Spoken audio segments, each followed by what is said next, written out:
Allez, mesdames, mesdemoiselles, messieurs, bienvenue et bonjour pour Tutti Foot, une émission, vous le savez, qui essaye de mettre en avant et de valoriser le football corse sur tous ses aspects. Donc aujourd'hui, nous allons avoir comme invité Loïc Cabret, qui est entraîneur de FC Loupine.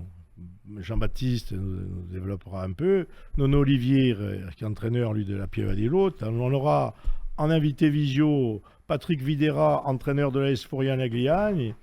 Jonathan Portillo, directeur sportif du SC Balagne. Jean-Michel Moretti, entraîneur d'AFA. Et Olivier Antoni, entraîneur de Santa Rebarad. Bon, voilà, messieurs, bienvenue. Merci d'être avec nous. Et bien sûr, nos chroniqueurs, Patrice et Jean-Baptiste, qui vont de suite rentrer dans le vif du sujet avec nous présenter un peu le challenge Alex Extra. Voilà. Le challenge Alex Extra, le week-end dernier, il y a eu Lupino qui s'est incliné 4-1 face à Bonifacio. Loïc, un match contre Bonifacio qui est en R2. Ce match perdu. Maintenant, on se focalise sur le championnat et sur cette fin de saison. Oui, c'est malheureusement un non-match de notre part. On s'est complètement loupé. Je pense vraiment que sur les 2 dernières années, c'est la pire prestation qu'on ait fait. J'arrive pas à expliquer j'arrive pas à expliquer pourquoi, parce que c'était même entre guillemets une petite revanche pour nous, parce que on avait perdu contre Bonifacio en finale de la dernière édition. On avait de quoi se rattraper à la maison qui plus est, mais malheureusement, aujourd'hui je ne saurais pas dire pourquoi, mais on est complètement passé au travers. Maintenant, comme vous dites, la priorité c'est le championnat. On va pouvoir se concentrer sur ça. Il nous reste 4 matchs, 4 finales, et on va rester focus sur ça. Et pour suivre sur le challenge, le Niolo qui s'est incliné 3-2 face à Ichikazu Arel.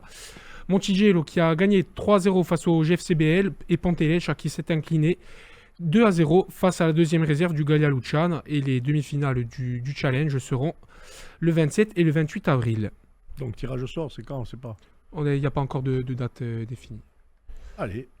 Allez, maintenant, sur la R4, on en a parlé pour la dernière émission. Calenzana qui est toujours premier avec 58 points, suivi de la deuxième réserve du Gallia Luciana qui est seconde avec 55 points et troisième Ponteleccia avec 50 points. Calenzana qui s'était imposé 3-0 face à Saute, Ponteleccia 3-0 face à l'AS Bastiaise. Et pour la 18e journée de cette R4, ça va être le choc entre la deuxième équipe, la deuxième réserve du Gallia qui va recevoir Calenzana. Ok, vas-y, tu peux enchaîner. On enchaîne sur la R3, toujours qui va être sur le FC Lupino. Un match, la 15e journée, Loïc, contre l'ECB. C'est une sorte de derby, un match à prendre. C'est un derby, ça reste un derby entre les deux clubs des quartiers sud de Bastia.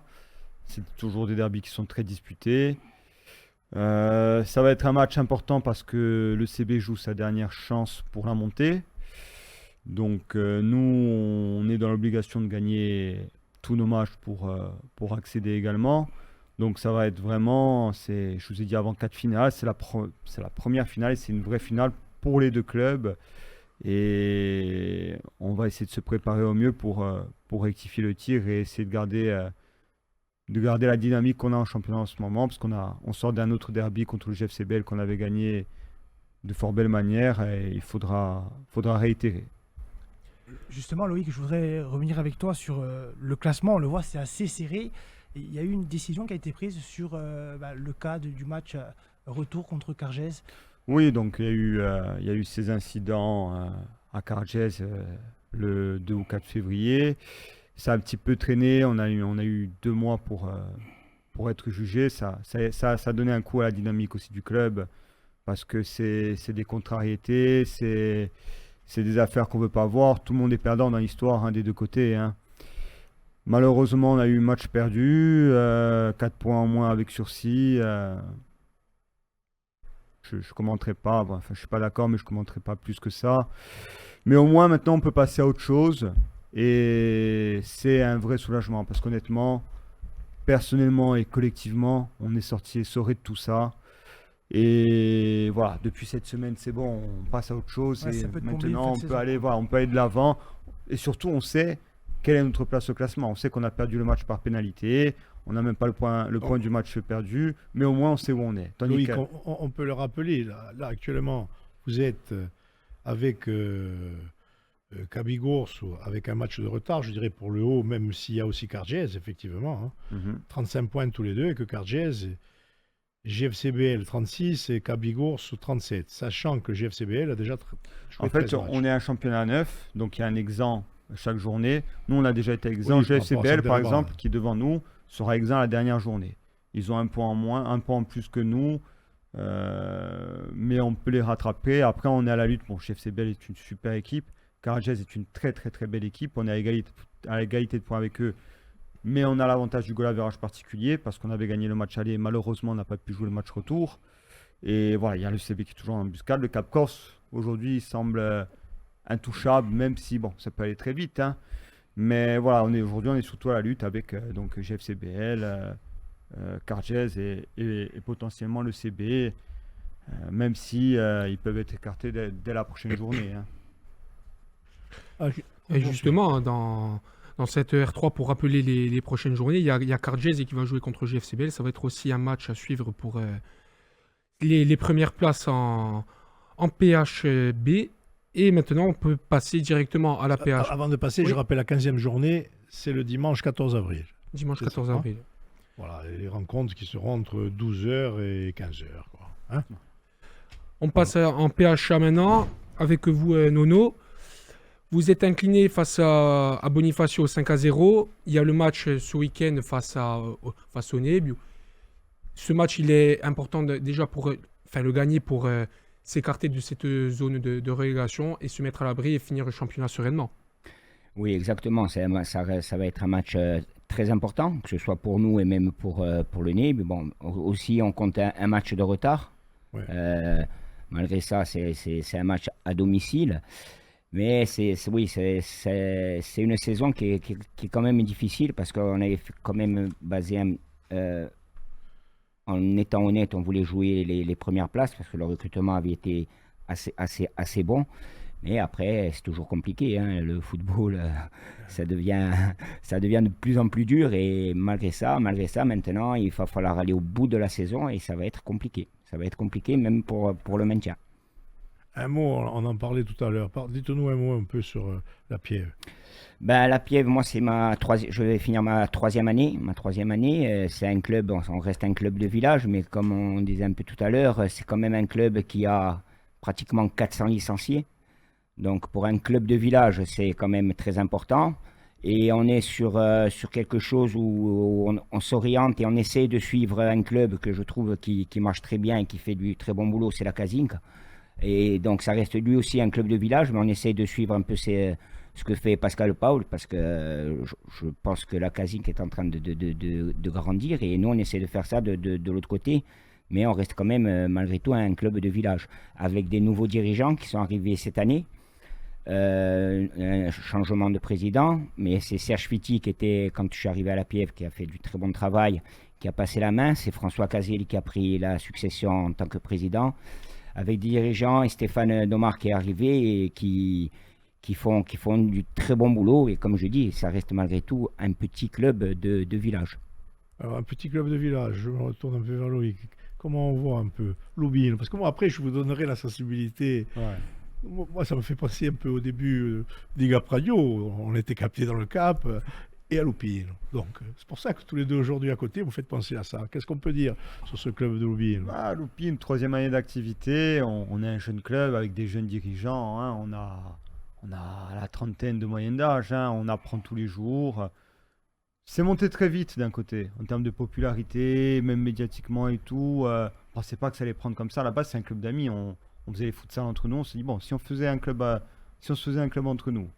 Puis finalement, même sur les réseaux sociaux, on a fait une annonce. En fait, les gens, ils étaient tellement accrochés à ce nom Loupine. Eh ben, c'est go. Voilà, Loupine, c'est un quartier de foot en plus. Voilà. C'est des gens même du Sporting qui viennent de Loupine et tout. Ça a tellement pris que, par exemple, le premier match, 2 semaines après la création du club, la tribune d'Herbajo était pleine, mais pleine à craquer. Et après, il y a eu le Covid, ça a continué, ça a pris de l'ampleur, il y a eu des résultats. Et voilà, troisième année d'activité, on joue quand même une montée pour le moment en R2. en seulement 3 ans. On est vraiment, et quoi qu'il arrive en fin de saison, on est déjà très très très content de ce qu'on a réalisé. Et puis surtout, on se structure, on commence à se structurer. C'est pas évident parce que sur le site d'herbage qu'on occupe, il n'y a pas beaucoup de place en termes de créneaux. Dernier arrivé, dernier servi, forcément, c'est tout à fait C'est normal. l'éternel problème, on dira, Mais des différents clubs de foot, et particulièrement à Bastia. voilà, mais bien ou bien, on arrive à faire notre place, on gagne en crédibilité aussi, et on espère vraiment franchir un palier dès la saison prochaine. Justement, l'attractivité, comme tu dis, les 3 quarts des matchs que vous jouez, le stade est plein, il faut être honnête, et ça a permis aussi d'attirer pas mal de bons joueurs qui ont joué à un très bon niveau. Je prends notamment l'exemple de Julien Palmire qui a connu la Ligue 1 avec le Sporting Club de Bastia. Cette aura-là permet aussi de donner une autre image du club. Après, c'est nos connaissances personnelles. Joseph, par exemple, Joseph Barbato aussi qui a joué en Ligue 1, même à une moindre mesure, mais c'est un enfant du quartier, il est là pour ça. Julien, c'est un ami, on s'est vu, on a bu un café ensemble, ça a duré 5 minutes. Il a dit je rejoins le club très volontiers en R4. Il a commencé avec nous, donc le plus bas niveau. C'est pour ça que des fois, il y a des gens qui aiment bien critiquer, mais je me dis que si 10% des joueurs professionnels le rendraient au football amateur de cette manière-là, c'est une super expérience. Par exemple, nous, nos jeunes, ils apprennent au quotidien de Julien. Julien, il donne au quotidien. Et si 10%, ne serait-ce que 10% des footballeurs pros, ils rendent ça au football amateur, c'est que du positif. Donc, de temps en temps, il y en a qui aiment bien se moquer de ça, mais moi, je trouve au contraire que c'est des super initiatives pour le football amateur. Et moi, quand je vois par exemple un Caillou qui avait repris à un moment donné avec AFA ou quoi, Ouais. c'était super. Moi, j'étais trop content, vraiment. Et c'est pour ça, je trouve que c'est... Des fois, on aime bien critiquer chez nous, mais il faut plutôt voir le côté positif. Et c'est sûr que d'avoir des joueurs comme Julien, même... ça nous aide à avoir encore plus d'ampleur médiatique, plus d'impact, voilà. Julien, allez, je ne dirais qu'un mot qui piégeait contre Paris. Non. Ah, tu sais, on le traque tout le temps à l'entraînement. Dès qu'il met une frappe ou quoi, tu l'as pas mis, celui-là tu l'as mis contre Paris, tu le refais. Voilà, à chaque entraînement, c'est la magagne comme ça. Mais c'est bien, c'est des super souvenirs. Effectivement. On revient pour finir sur cette R2. On a eu des réactions de Olivier Antogne, entraîneur de Santa Barad, qui s'est exprimé sur toute la saison et sur les échéances à venir de Santa Barad. Oui, un match très compliqué, comme la saison entière. Ouais, très compliqué parce qu'on va chez le second. Etchi, quand on est monté, on n'était que 11. On a une démobilisation au niveau des joueurs. Et la fin de saison va être très très difficile. Comme on est déjà pratiquement relégué en R3, les joueurs commencent un peu à lâcher prise et ça va être compliqué. On s'est déjà projeté, donc on sait pratiquement qu'on sera en R3. Donc les 6 matchs, on va finir le championnat parce que on se doit de le terminer. Et on va commencer déjà à préparer la saison prochaine. Essayer de remobiliser tout le monde pour la saison prochaine. Et puis on verra bien ce que ça donne à l'intersaison. Après, on a un club... La priorité, ça a toujours été les gamins. Voilà, après les seniors, il arrivera ce qu'il arrivera. Mais bon, on verra à l'intersaison. On passe en R1. En R1, avec le Zvar qui s'est imposé face à 6-2. Bocognano et Basteligac dans le derby qui ont fait 1-1. La réserve de Corté qui s'est imposée 2-0 face à la réserve de Borgo. Le Sud qui poursuit sa bonne dynamique en s'imposant 2-1 face à Furiani et Agliani, la réserve. Et la Kazinka qui a remporté le derby face à la Costa Verde. Et Ghizonac qui s'est imposé 1-0 face à l'FJEB.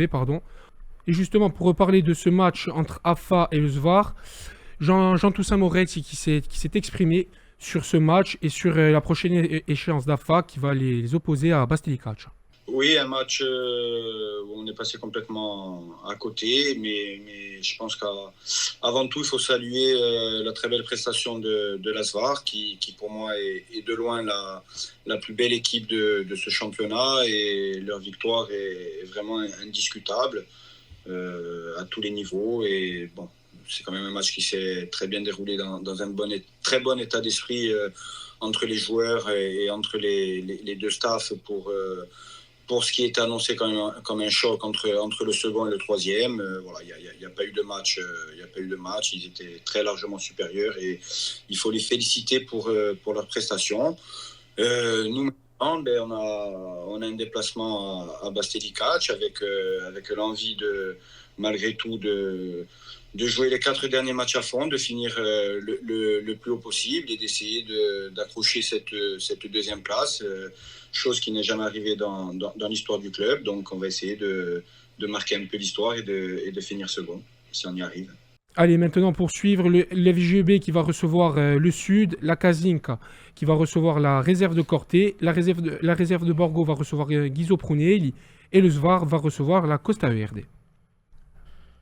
Allez, on va maintenant basculer en National 3. National Groupe 3, A. groupe A pour Avec Patrice. Patrice. Allez, National 3 Groupe A qui a vu le match nul de Corté face au leader, le Istres Football Club, 1 but partout, et le Gallia qui s'est incliné à l'extérieur face à l'entente sportive phocéenne. On le voit au classement, Corté qui perd une place puisque Corté est 3e avec 32 points et le Gallia lui est rentré dans cette zone de relégation avec 21 points.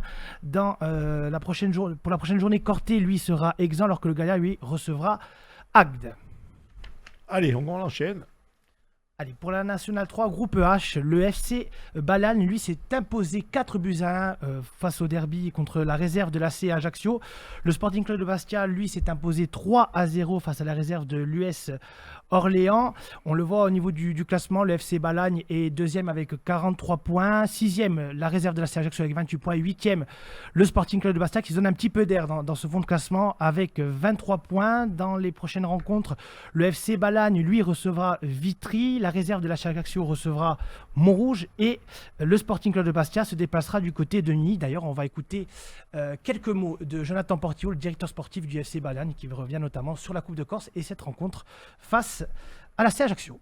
C'est ça, on est sur une bonne dynamique. On a encore gagné ce week-end contre l'ACA.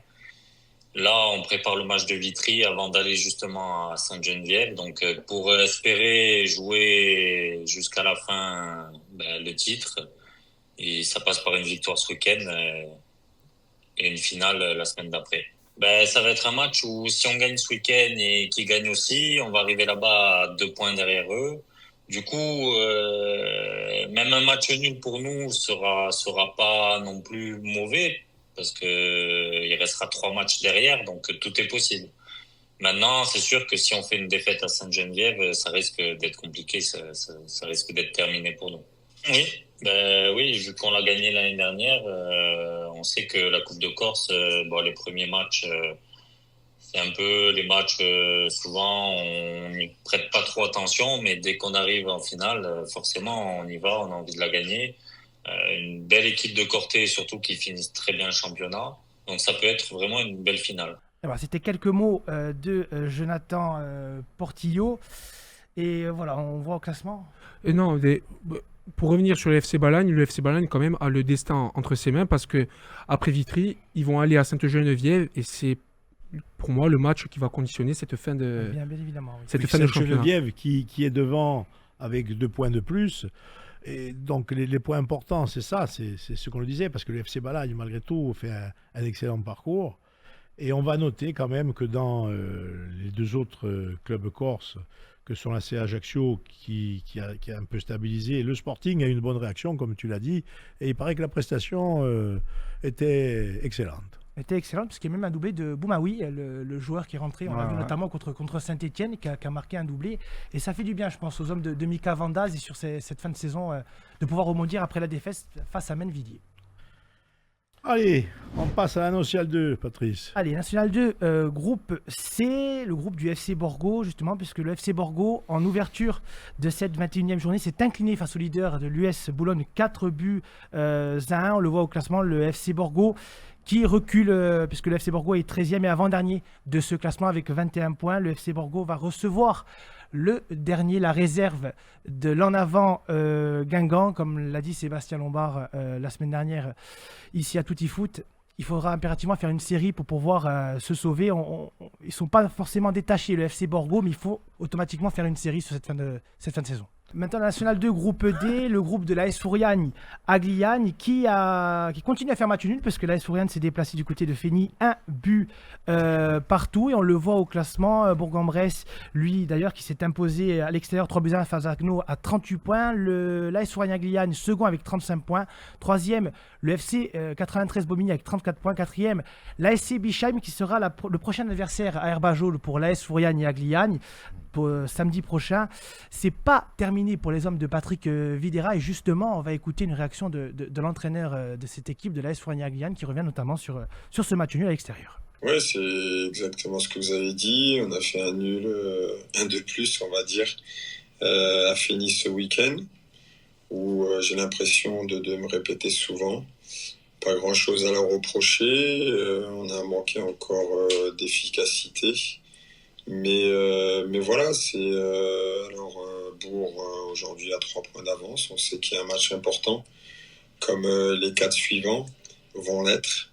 Donc voilà, c'est Bischheim qui aujourd'hui est à 1 point de nous. Oui, après, entre nous, je pense 98% entre nous et Bourg, on s'est partagé cette première passe. Après, on sait que c'est un championnat qui est très homogène. On peut le voir tous les week-ends et encore ce week-end Saint-Quentin qui vont battre Bischheim chez eux, qui aujourd'hui Saint-Quentin est lanterne rouge de ce championnat. Voilà, tous les matchs sont difficiles, ils sont difficiles à gagner, je le répète, mais voilà, nous on doit pouvoir garder nos principes, nos valeurs, continuer à travailler et continuer à jouer avec beaucoup de détermination et avec la volonté de pouvoir gagner Bischheim. Et comme je le dis souvent, voilà, on vient d'enchaîner 5 nuls d'affilée. On reste des compétiteurs, même si on a voulu gagner ces 5 matchs. Mais voilà, on peut voir le côté aussi positif. On est invaincu aussi depuis 6 journées. On a la meilleure défense de ce championnat. On a perdu simplement 2 fois dans ce championnat. Les équipes, quand elles jouent Fouriane, elles ne sont pas contentes aujourd'hui de pouvoir jouer Fouriane. Donc voilà, on doit faire tous plus, moi y compris, pour pouvoir retrouver une spirale positive dès ce week-end et pouvoir remporter ce match. Et voilà, c'était quelques mots du coach Patrick Videra. Voilà, tout n'est pas terminé, messieurs. Je ne sais pas ce que vous en pensez sur le bon parcours de l'AS Fournier-Gliane. Une équipe de Fouriane qui était leader il y a quelques semaines, qui enchaîne les matchs nuls. On le voit, les contre-performances même à domicile. Là, ils sont allés chercher un point important à l'extérieur. Tout n'est pas terminé, mais tout est serré dans ce groupe. Oui, moi j'ai été les voir jouer assez souvent. Bon, déjà, il y a un coach qui est très très bon. Et j'ai remarqué beaucoup de choses. Si on prend leurs résultats, ça a toujours beaucoup de matchs nuls, mais surtout c'est des résultats, c'est 1-0, 2-1, 1-0. Et à un moment donné, sur cette série de matchs nuls, est-ce que c'est pas mieux de perdre un match et d'en gagner un plutôt que de faire des séries de matchs nuls? C'est vrai qu'on reste invaincu en faisant des matchs nuls, mais là il y a 3 points d'écart. C'est toujours jouable, bien sûr. Mais ça peut devenir difficile et quand à un moment donné on reste, comme je dis, sur des matchs nuls, un match nul, 2 matchs nuls, 3 matchs nuls, peut-être qu'il vaut mieux faire un match nul, une défaite, une victoire, c'est 4 points. Et à la différence... Il y a plusieurs thèses peut-être. C'est comme la fameuse thèse, il faut savoir faire le dos rond et attendre le bon moment. Tout à fait. Dans les matchs, des fois, il faut savoir ne pas perdre. Ne pas perdre, mais à un moment donné... Voilà. Après, ce qu'il y a, c'est qu'ils affrontent... C'est en fonction de... Ils affrontent, j'ai l'impression qu'ils affrontent tout le temps des concurrents directs. Chaque semaine, j'ai l'impression... En fait, on le voit sur le classement, c'est extrêmement resserré. On le disait, c'est ultra serré. On peut aller même jusqu'à Créteil, le Gitanos, en Lodren-Tabunti. Après, il y a Fleury 33, Bischheim 34, Bobigny 34, Fouriane 35 et Bourg-en-Bresse 38. Après, ça reste. Après, ça joue au football. C'est vraiment agréable d'aller les voir jouer, franchement. Ce que j'aime, moi, quand je les vois jouer, c'est que c'est vraiment. Il y a un groupe qui adhère au discours et qui adhère au projet de jeu. C'est vraiment un groupe. Ils jouent tous ensemble, ils se déplacent tous ensemble avec ou sans ballon. Et ça, alors, des fois, on prend plus de plaisir quand on va voir de la Ligue 2, quoi. Franchement. Parce qu'il y a cet esprit de groupe et c'est plaisant à voir. Et il y a du super travail qui est fait, quoi. Donc franchement, ce groupe mérite vraiment, je leur souhaite en tout cas de monter en national parce que par rapport au travail, par rapport à leurs moyens et tout, ils méritent largement de monter. Ah, ce serait super. Ça Moi, serait je les ai joués en Coupe de France. Ils sont venus jouer à Millau. Bon, il n'y a pas eu de match, bien sûr. Mais j'ai vu arriver une équipe. C'était une équipe professionnelle. C'était une équipe professionnelle. Ils sont arrivés, que ce soit les kinés, les kinés, les entraîneurs adjoints, c'est arrivé 3 Les heures coachs avant le sportifs, match. En plus, les vestiaires, on venait de nous livrer les nouveaux vestiaires, donc ils étaient bien. Mais j'ai vu une équipe professionnelle. Ils bossent dans Ah de ouais, très j'ai bonnes vu une équipe. conditions, oui, Ah ouais, effectivement, j'ai c'est vu ce une que équipe j'ai comme professionnelle. retour, Nous, ils s'entraînent avant nous à Arbajol.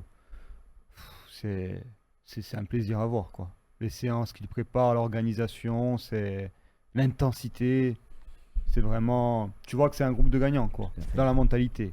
Il y a- Et rien que pour ça, je le dis, je le redis, Le je coach, leur il- souhaite vraiment de monter. Le coach, il est extraordinaire. Et puis après, il y a le travail que fait Philippe. Faut pas oublier le travail Ouais, que fait ouais. Philippe Ferrogne. C'est énorme. Écoutez, C'est énorme. je pense rien dire d'extraordinaire. C'est que tous les clubs qui sont venus ici, lorsque notamment on a parlé justement de Florian, et tout le monde nous dit Chapeau. chapeau. Ah oui, rien à Exactement. dire. Franchement, Rien à ouais. dire. Il y avait encore Jean-Louis Lucchini qui était là C'est vrai, l'autre ouais. jour, qui en a parlé. Ils ont pris le Et temps, tout le monde. mais C'est Ouais. pas ça, c'est que bon, ça fait plaisir parce qu'il y a d'autres clubs. Oui, on en ça a fait parlé, plaisir. Il y a d'autres clubs qui sont sur des dynamiques. Mais de voir un peu ce que tu disais, qu'il y a un groupe, de voir qu'il y a une structuration à ce niveau-là, ça fait plaisir parce que. Mais moi je vais dire quand même quelque chose. Patrice, tout à l'heure, tu as dit un mot qui n'est pas du tout agressif, qui parle de contre-performance. Moi, je dirais qu'ils sont en performance en permanence. En permanence, pourquoi? Parce que d'être avec ce club au niveau où ils sont, montrer ce qu'ils montrent, jouer les premiers rôles encore aujourd'hui, je pense que c'est une performance dans la Nationale 2, le groupe D. Parce que, C'est pas faire une injure, ce que je veux dire, attention, hein, mais Ouais. je pense que par rapport à leurs moyens, ils sont peut-être en sur-régime. non, mais on est bien d'accord. Voilà, c'est pas faire C'est dans injure, ce que sens-là, je dis pareil hein, que voilà. toi. C'est-à-dire qu'ils sont tout le temps à 100%, et c'est dur d'être tout Mais le temps à exactement. 100%. Eh ben oui. Mais c'est pour ça qu'ils méritent d'être en haut à la fin. Voilà. Parce Il- qu'ils sont tout le temps à fond, à fond, à fond. à Il fond. le mérite, mais moi je pense qu'au centre du projet, je pense au centre vraiment du projet qu'ont mis les dirigeants, Philippe et tout, je pense que Patrick Vieira est énorme dans ce projet. C'est quelqu'un que je côtoie, que je... Je vais le dire sans dédire. ça dort, Quoi ça- qu'il a pas de toi. Ça dort, ça... Et Philippe, Ça non pense qu'au football, ça se réveille, Et ça tous pense les qu'au membres du football. club. Comme j'ai dit, on les a joués en Coupe de France. Ben, il est venu voir jouer la Piève d'Ilote qui joue en R2. Il laisse Non, mais rien au hasard. Ils ont une Ça- doublette, Cédric Ramos, Patrick Tout à fait, Vieira, c'est une qui sont doublette très qui est- complémentaires. Voilà, c'est et pour ça que franchement, acharné. Ça laisse rien au hasard. Ça laisse rien au hasard. Je pense qu'il faut, sur ce club-là, puisque vous êtes des clubs et en tant que passionné de sport et passionné bien sûr de foot, vous dites autant de bien sur ce club. Ce que moi je dirais d'une manière un peu, pour résumer le tout, c'est un club qui se donne les moyens de se structurer. Voilà. Bien sûr. Donc, structuré, c'est à tous les niveaux. Et plus on parle, plus on s'aperçoit qu'à plusieurs niveaux, tout à l'heure, Ebarlado dit des kinés, pas des kinés, il se structure. Tout à fait. Voilà. Et c'est pour ça que je dirais que moi, pour les passionnés de foot que vous êtes, les membres actifs que vous êtes, que ce soit à l'entraînement ou automatiquement dans les clubs où on est tous, où vous êtes tous, il y a certes l'entraînement, mais il y a l'organisation générale où tout le monde participe. C'est de voir quel est l'engouement et quel est l'investissement qu'il y a dans le club qui porte des résultats. Voilà. Exactement. Hein. Donc, mais la structuration, et c'est ce qu'il faut essayer partout de faire, structurer pour se donner les moyens, pour se donner des ambitions et pour essayer de faire mieux. Voilà. Et c'est pour ça que on est content les uns les autres de voir quand ça se passe bien. Après, tout le monde essaye de tendre vers ça. Après, c'est pas facile. C'est la Oui. passion qui C'est la fait passion, tenir exactement. tout le monde. Allez, tu nous as fait je pense involontairement, un enchaînement avec la prochaine catégorie, qui est la Ligue 2. Tu nous as parlé de groupe. Mais moi, je pense que on va parler bien sûr du Sporting et de l'ACA, on va en parler, hein, puisque l'ACA et le Sporting sont à 2 points. Hein. Mhm. Donc, je pense que la clé, et je l'avais dit il y a quelques émissions, lorsqu'on avait eu le derby, en discutant un peu, mais il avait déjà parlé, Pantalone, lui, pour ce qui concerne la CA, du mental, du groupe et des ressources. Et toutes les émissions, on parle de ça. Et je pense que le Sporting aussi, on est en plein dedans. Il faut que le groupe retrouve ses valeurs, mais ses valeurs collectives. Il faut qu'ils soient ensemble, il faut qu'ils tirent ensemble, il faut qu'ils poussent ensemble et qu'ils souffrent ensemble. Exactement. Et pour se relever tous ensemble, parce que je pense que le Sporting, qui est le plus près de la zone relégable avec ses 37 points, devrait avoir les moyens sans problème. Et ce n'est pas en disant ce que tout le monde dit, les fameux résultats en dents de scie, les fameuses erreurs à répétition, le manque de confiance dans des situations, on va dire défensives, sans vouloir revenir forcément, parce que c'est quand même récurrent, revenir toujours sur ces histoires de corner. C'est sûr qu'on bisque, surtout que quand on est là et qu'on fait le commentaire et qu'on dit j'espère qu'on va pas l'encaisser là, et qu'il chouf. J'ai bien. Tu l'avais annoncé, toi. Ah oui, C'était prémonitoire. Ouais. Oui, tu l'as entendu. Bien sûr. Malheureusement. En rentrant, Mais- je me mets toujours, je me Ma- claque toujours à la malheureusement, radio. et j'ai vu malheureusement, que- je suis en train de le dire. J'ai dit, C'est j'espère que tu Ouais. pas but. Non, mais surtout, bon. Donc Corner après dans le les but, 6 on peut y mètres, quoi. revenir. Chacun sait ce qu'il n'a pas fait. Parce que c'est ça le cas. On va pas commencer à dire c'est lui, c'est eux, c'est l'autre. Non, mais c'est une faillite collective, là. C'est collectif. Bon, C'est après, il y a une analyse plus technique, ça sert à rien. Mais les collectifs, ça veut dire qu'on a à un moment donné quelque chose qui, au Sporting, est grippé. Moi, j'ai vu des actions où j'étais assez près pour voir des défenseurs bastiais qui n'arrivaient pas à dégager le ballon dans la surface, qui était devant eux. Et qui avaient peur de le dégager, de peur de faire un pénalty. Enfin, moi, je l'ai vu comme ça. Ou de faire une faute. Ou... Ah, vas-y, Lily Moret, il a dit en conférence de presse d'après-match, il a dit on ne s'est pas forcément concentré sur le contenu, on s'est concentré sur le maintien du résultat. Ce qui a fait que Bastia a reculé et a subi Alors que le Sporting, la possession de Dunkerque. que le Sporting a marqué vraiment tôt dans ce match. Donc, barricader si tôt dans ce match, c'est osé. Franchement, c'est osé. Je ne sais pas ce que vous en pensez, Nono, Loïc, mais de mener si tôt dans ce match et de fermer tous les verrous sans attaquer, c'est Moi, trop tôt. Dans le match, je me suis dit, si on prend un but, c'est sûr qu'on ne pourra pas le gagner. C'est Voilà, ça. c'est ça. après, attention, là, c'est le supporter qui parle, hein, avec, j'ai rien à apprendre à qui que ce soit, hein, bien au contraire. Hein. Mais moi, en tant que simple supporter, quand j'ai vu ça, je me suis dit, on se prend un but, c'est fini. Et on ne peut que faire match nul au mieux. À un moment donné, je crois qu'on avait 9 défensifs en comptant le gardien sur le terrain, Oui. Ouais, c'est ça. dont 2 offensifs seulement. Il me semble qu'il restait Charbonnier et Alfarella. Mais Il n'y a pas d'enthousiasme. Oui, mais le symptôme qu'on a, c'est qu'on n'arrive pas à prendre le jeu à notre compte. C'est vrai. Le symptôme, il faut reconnaître aussi que cette équipe était excellente, qu'elle nous a dominés quasiment dans tous les compartiments. Elle a monopolisé la balle, si je me rappelle bien, c'est 66% de possession Ouais, pour c'est eux. ça, c'est À ça. Forione, on ne peut pas Non, se c'est pas contenter normal. de ça. Si encore toutes les actions qu'on avait, on les jouait rapides et en prolongation, en perforation pour arriver à déclencher un but, on n'arrivait pas à faire de passe. Si on était sur un jeu de transition où on acceptait de laisser le ballon, je dis comme toi, il n'y a pas de souci. Sauf que là, on subissait malgré nous. Bien sûr. Et je pense qu'il y a une faillite collective, psychologique. À un moment donné, on est aussi au fond du trou. Oui, Mais à un moment donné, il faut aussi qu'on prenne conscience de ce qu'est le Sporting, ce qu'il représente, tout ce que ça engendre autour de lui. Bien Et à un sûr. moment donné, il faut mettre peut-être son ego de côté et tout donner pour ce club. Parce qu'il nous reste combien de matchs? Je sais pas. Il reste 6 matchs. 6 Six matchs. matchs, Six matchs. C'est 6 finales. Il va falloir se donner à fond. Et le maintien, il va être très, très, très, très dur avec ces 4 descentes.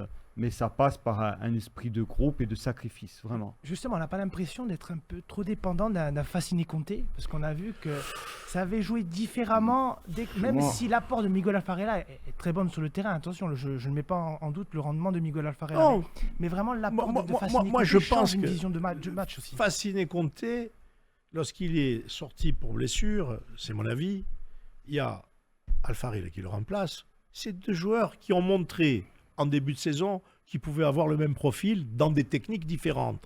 Un, il est plus technique petite zone, l'autre est plus technique profondeur. Même si l'un et l'autre peuvent faire les deux. On est d'accord sur le principe. Donc l'équipe, fondamentalement, n'a pas été amputée, je dirais, d'une capacité plus Non, ou bien moins importante. malgré tout, c'est qu'il faut constater, c'est là où je peux te donner raison, c'est que quand il est sorti, ça a été psychologiquement un arrêt. Et je pense que c'est plus psychologique qu'autre chose. Je ne sais pas ce que vous en pensez. Bon, moi personnellement, pour se maintenir, ça va être compliqué. Ça va être compliqué parce que là, si je ne me trompe pas, il y a 2 déplacements. Bien sûr.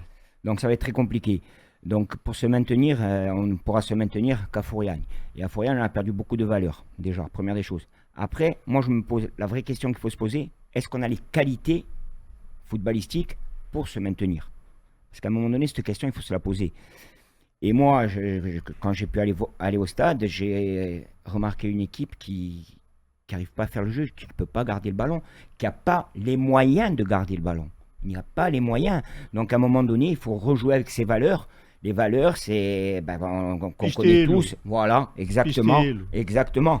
Donc à un moment donné, le ballon, il faut l'abandonner. Là, on a joué Dunkerque. Dunkerque, c'est une équipe, si je ne me trompe pas, qui perd plus depuis combien? 7-8 matchs. La série a été arrêtée contre Annecy, mais justement, Voilà, c'était qui une a belle plus série perdu depuis pendant janvier, 7-8 quoi. matchs. Ouais. C'est des matchs, entre guillemets, avec des concurrents directs. Donc là, c'est pas le beau jeu. C'est pas le beau jeu. Mais on s'en fout du beau jeu. Là, c'est prendre des points. Mais ce que tu dis, sans être dans les secrets des dieux, c'est ce qu'ils se disent entre eux, qui est dit par l'environnement. Maintenant, c'est une histoire d'homme. Tout à C'est fait. une histoire Non, d'homme, parce une histoire qu'après- de groupe. Après, on parle aussi de suite, quand on parle de Miguel, excusez-moi, mais c'est un cadeau empoisonné qu'on lui a fait. Bien sûr. C'est un cadeau empoisonné. C'est Non, difficile mais de tomber sur Miguel moi, Moritz. je vais pas. Non, je tombe pas sur lui, Non, loin pas- de là, non, loin je de là. parle- Je parle en général. Loin de des là, personnes qui loin sont de dans là. le- Je Moi, dis- je pense que Parce que, y a pas- parce que moi, je l'ai vu travailler sur. C'est très bien, c'est très bien ce qu'il fait. Mais là, c'est quand même un cadeau empoisonné. Maintenant, si le Sporting en s'en sort, bravo à lui. Mais c'est pas un cadeau, c'est pas un cadeau. Ah non, Il je suis faut pas d'accord. oublier Oui, qu'il a toi, une tu veux saison. dire c'est pas un une- cadeau dans le sens que Une les saison de potentialités, R1, il a dans. les potentialités, on les connaît, et la balle est plutôt dans le camp des joueurs, ça que tu veux dire. Exactement. Pour qu'ils doivent se transcender pour arriver au résultat. Tout à fait. Tout à fait. C'est-à-dire que Michel va apporter quelque chose. Bien sûr, sa grinta, tout ça, il a. Après, comme je dis. Et il a. Et il a, bien dit. sûr. Mais je n'en doute pas. Mais, entre guillemets, il ne faut pas oublier qu'il a une saison de R1 et quelques matchs de N3. Je pense pas qu'il s'attendait à finir la saison. Exactement, exactement. Demain, il y a, je vais dire une bêtise, il y a un autre coach, et Miguel est là avec lui. Oui, parce qu'il a cette grinta qui, à un moment donné, peut apporter dans les vestiaires. Là, c'est différent. Quand on est coach, le discours, c'est plus le même que si demain, il doit apporter cette grinta. C'est pas pareil. Le coach aura son dialogue et lui pourra, à un moment donné, être là pour rentrer. Je pense qu'aujourd'hui, celui qui, en dehors du club, nous, supporters, environnement, coach, dirigeant, tout le monde, et bien sûr joueurs, n'a pas compris que la fin de saison, c'est une question d'homme. Exactement. Retrouver les valeurs. C'est-à-dire, comme vous le dites, une question d'homme, de vision de groupe, de se soutenir. Et tu as dit le mot important, faire abstraction de son ego. Bien sûr. Et tu sais, Jouer avant- pour le groupe. Avant, on parlait de Frouillagne, on a dit ils sont peut-être en sur-régime tout le temps à 100%. Nous, il y a des fois, on a été à 100%. Regarde les matchs contre Bordeaux. C'est Angers ou Auxerre qu'on a battu ici. Je sais plus, enfin. Angers. Voilà, Angers. pardon, Angers. Ces matchs-là où on mérite 100 fois de gagner parce qu'on fait des gros matchs, parce on s'est donné à 100%, individuellement et collectivement. Bien sûr. C'est pour ça. Et donc, c'est pour ça que je dis que des fois, on prend plus de plaisir à aller voir des matchs de N2. C'est pas anodin. Parce que ça, en N2, on voit un groupe qui se donne les uns pour les autres. Si on arrive à avoir cette notion-là de valeur, parce que je pense que les qualités les ont pour se maintenir, parce qu'ils ont fait de très gros matchs face à des grosses équipes. Si on arrive à se donner à 100% individuellement et collectivement, on peut y arriver. Mais ça passe par des égos mis de côté. Le problème, c'est que cette équipe nous a tellement habitués à des exploits, je dirais, mais vraiment à jouer du beau jeu face à des belles équipes. Je ne serais même pas étonné que le Sporting Allez faire un résultat à allait Bordeaux. faire un résultat à Bordeaux. C'est à ça fait. qui me rend fou quand on voit le match, le contenu du match face à Dunkerque. On se dit que peut-être à Bordeaux ça va être compliqué, mais je vois bien un Sporting, sans être chauvin, mais en parlant vraiment sur le côté football, faire un résultat à Bordeaux. Sans me parler de Bordeaux, un match qui aurait pu faire référence s'il avait été répété contre Dunkerque. Parce que le match, moi, que je rapproche contre Dunkerque, c'est le match de Laval. Sauf qu'à Laval, tu as une équipe en face qui, entre nous domine, il faut le dire. Ah oui. L'équipe de Dunkerque nous domine. C'est tout but. Bougachem, on enlève ce but. Qu'est-ce qui se passe? On a le gardien qui fait ses arrêts, on a la défense qui se bat, et on arrive à tenir d'une certaine manière. Donc c'est pour ça que je pense que la concentration, l'écoute, le don de soi, le sérieux, comme ils disent dans le jargon, ils disent qu'il faut qu'on soit tous focalisés sur l'objectif. C'est ça, il ne faut pas lâcher. Et si chacun pense que c'est l'autre qui va rattraper, qui peut lâcher, qui peut faire ci, qui peut faire là, parce qu'on a vu contre Dunkerque qu'il y avait des travers, on a vu des centres qui n'arrivaient plus au bon endroit, on a vu que ci, on a vu que là, on a vu en défense des actions de tout le monde. Quand je dis tout le monde, c'est tout le monde. Et je ne suis pas là pour stigmatiser, parce que les intéressés, je peux vous dire que j'ai discuté avec certains, comme vous tous, je suppose. Ils se fustigent eux-mêmes, donc ça ne sert à rien. Ça arrive aux idées, c'est le sport. Comme on dit en foot, on le sait tous très bien, le ballon il est rond. Hein. Des fois, on aimerait, on se pense qu'on a gagné, et puis à dernière minute, je suppose que vous avez vu le match d'hier, où tout le monde parle de beau match, mais c'était un match à rebondissement. Et puis on pensait qu'une équipe était complètement basculée, quel que soit le niveau. Et nous, à notre niveau, on a notre place en Ligue 2. Mais il faut qu'on soit capable de prendre nos responsabilités et pousser jusqu'au bout. Parce que ce qu'il a dit Loïc, c'est juste quand, par exemple, les matchs contre Angers, où là, on a fait des super matchs. Mais si vous remarquez, c'est contre les bonnes équipes. C'est contre les bonnes équipes. Donc moi, personnellement, et j'espère qu'on arrivera à se maintenir. Moi, je pense que cette équipe, à l'heure actuelle, contre des bonnes équipes comme Angers, peut-être comme Bordeaux ce week-end, on est en sur-régime. Pour moi, à l'heure actuelle, c'est peut-être dur ce que je vais dire, hein, on est à notre place. Pour moi, on est à notre place. On n'est pas une équipe qui peut être dans les 6, 7, 8 premiers. Non, on est à notre place. Voilà, c'est pour ça que si le malheur est que si on ne retrouve pas ces vertus qu'on met à Armanthez, je pense que ça va être très très compliqué. Les deux matchs qui viennent là, on les joue à l'extérieur, ils vont être très compliqués. Je vais dire quelque chose, et je regarde tout le monde, et je le dis contrarié. Les deux dernières rencontres qu'on a fait à Fourian, les fins de match, vous voulez que je vous le dise vraiment ce que je pense? On s'est fait marcher dessus. C'est pour ça que je parle de vertu, exactement. Malheureusement, je pense que tu parles de valeurs. Je pense qu'on a un groupe qui n'a pas ces valeurs-là, malheureusement. Et qu'il va falloir serrer les dents. Si tu veux, moi je pense qu'il ne faut pas dire ça, et que je ne le pense pas. Et même toi, quelque part, tu ne le sens pas. Pour moi, ils ont d'autres valeurs, mais ils n'ont pas ces valeurs-là parce que, à part Johnny Placide qui est cantonné dans sa cage et qui est bloqué dans sa cage, je ne vois pas beaucoup de leaders sur le terrain, de vrais leaders, qui à un moment donné, comme on avait... Sans parler de leur qualité footballistique, mais quand on avait des Modestes, des Cahuts... non, moi, j'en vois pas beaucoup. J'ai des amis même qui doivent avoir ce rôle-là, ils le font pas, et je leur ai déjà dit. Non, si tu veux, moi je pense que c'est là-dedans. Il y a un déclic qui n'y est plus là, et je pense qu'ils ont tous ces capacités, après plus ou moins, suivant les personnes, ça c'est la vie, mais je pense que le groupe... Comme vous l'avez dit, on a vu le groupe des fois marcher sur des équipes, des grosses équipes. Donc, s'ils tirent tous ensemble, s'ils se stimulent tous ensemble, ils peuvent y arriver. Je comprends ce que tu veux dire. Tu veux dire que des fois, il y en a certains qui sont, ou d'autres. Mais il faut passer ce cap-là maintenant. Maintenant, c'est une vision de groupe, c'est une vision d'équipe, et c'est une vision d'hommes qui doivent avoir confiance en leur potentialité. Et je pense que Miguel... Et Lilian doivent dire que ça. Ils parlent que de ça, parce qu'aujourd'hui, c'est un problème d'homme. Alors après, bien sûr, il y a les consignes, il y a le placement, il y a les corners. C'est obligadadil. Qu'est-ce qu'ils sont les corners? Parce que, mais sur les corners, par rapport à ce que tu disais, tu vois ce que je veux te dire? Nul n'est à l'abri d'une faute. Donc, voilà. C'est ça, parce que, comme tu dis, on est des coachs, on peut mettre tout en place, les systèmes de jeu, les corners, comment on va les frapper. Mais après, c'est eux qui sont sur le terrain.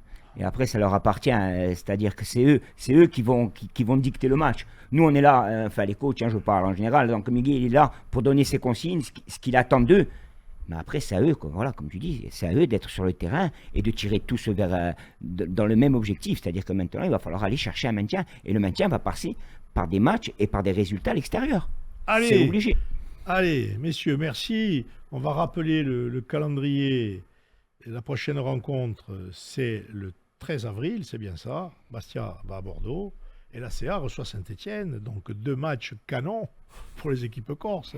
Saint-Etienne en pleine bourre, Bordeaux, où on peut dire ce qu'on veut. Mais enfin, ils sont juste au-dessus de nous, hein, à 41. Hein. Pas si loin, hein. Voilà. Oui, mais bon. Avec leur budget, hein. Oui, mais donc, on comprend que. Je pense que l'exemple de Bordeaux devrait nous faire relativiser pas mal de choses. Nous, on est Bastia, on sait qui on sait d'où on vient, on essaye d'aller où on veut aller. Et je pense que on peut faire confiance au groupe d'hommes dans sa globalité pour aller à Bordeaux et sur toutes les rencontres pour essayer de trouver les ressources mentales, techniques et physiques pour faire pour le mieux. Et pareil pour la CA qui va recevoir Saint-Etienne, qui dit qui finit en bombe là. Moi, d'après moi, ils perdent plus jusqu'à la fin de la saison. C'est-à-dire que pour moi, le premier faux pas d'Auxerre, Saint-Etienne, c'est le leader. Hein. Ah oui, tout à fait. Voilà, on le dit, on le redit. Bon, messieurs, merci encore d'avoir été avec nous. Donc, le foot, toujours aussi passionnant, passionné que nous sommes. Hein. Voilà, encore merci, messieurs. Et puis, on se retrouve, bien sûr, dans ce petit carré vert. Volontiers. Marco, ripetuti foot et grazie a tutti. Merci beaucoup. Merci.